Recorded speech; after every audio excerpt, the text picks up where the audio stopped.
अखिलेश यादव ने वोटिंग को लेकर उठाए कई सवाल। मैनपुरी के किशनी में हो रहे मतदान पर अखिलेश यादव ने लगाया बड़ा आरोप।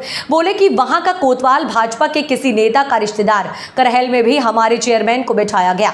लोकतंत्र तभी सुरक्षित रहेगा जब वोट डालने का अधिकार सभी को मिले। तभी करेगा। और कई जगह ऐसा सुनने को मिल रहा है जहां बीजेपी के कार्यकर्ता नेता बूथ पर कब्जा करना चाहते हैं। कई जगह जो शुरुआती दौर में एजेंट नहीं बनने देना चाहते थे।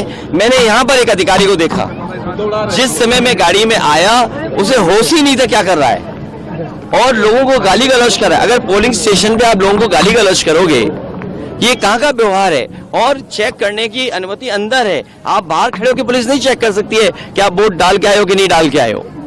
ईवीएम पर भी सवाल उठाया आपने शुरू से ही। ये अभी सवाल इस बहस में नहीं है। मैं मतदाताओं से कहूंगा कि ज्यादा से ज्यादा वोट डालें और ज्यादा वोट डाल करके इस सरकार को हटाएं। आपकी लड़ाई जो है वो वैचारिक लड़ाई है भारतीय जनता पार्टी से। आपको लगता है देश का पिछले 10 सालों के अंदर जो हश्र है वो बुरा हुआ है? देखिए, पिछले 10 साल में महंगाई बढ़ी है, बेरोजगारी बढ़ी है।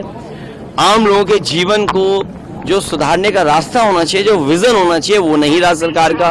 और हम किसी चीज को देखें, आज दवाइयों के दाम बढ़ गए हैं, जरूरत की चीजों के दाम बढ़ गए हैं, गाड़ियों की कीमत बढ़ गई है, बिजली महंगी खरीदनी पड़ रही है, और किसी के हाथ में नौकरी रोजगार नहीं है। आप विश्व गुरु बनना चाहते हैं, विकसित भारत बनना चाहते हैं, लेकिन पर कैपिटा इनकम क्या है आपकी? आपके बैंक्स ने लोन माफ किया उद्योगपतियों का, बड़े लोगों का। आपने किसानों का लाखों रुपया नहीं माफ किया, आपने बड़े बड़े उद्योगपतियों को करोड़ों रुपए माफ कर दिया।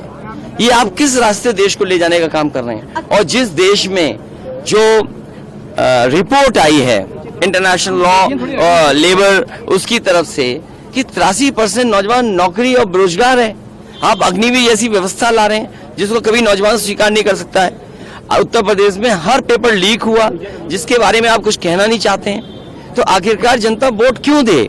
आपने आय दोगुनी की बात कही, आय दोगुनी नहीं हुई। आपने 2 करोड़ नौकरी देने की बात कही, वो नहीं हुआ।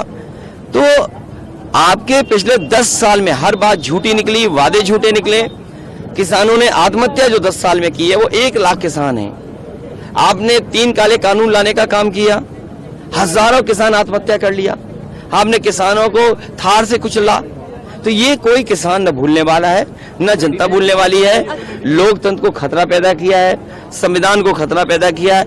ये चुनाव जहां मतदाताओं से मैं कहूंगा एक वोट डाल करके अपनी जीवन की खुशहाली लाने के लिए रास्ते बनाएं, वहीं बाबा साहब भीमराव अम्बेडकर जी का दिया हुआ संविधान, उसको बचाने के लिए भारतीय जनता पार्टी के खिलाफ मतदान करें। अखिलेश जी भाजपा कह रही है कि पोलराइज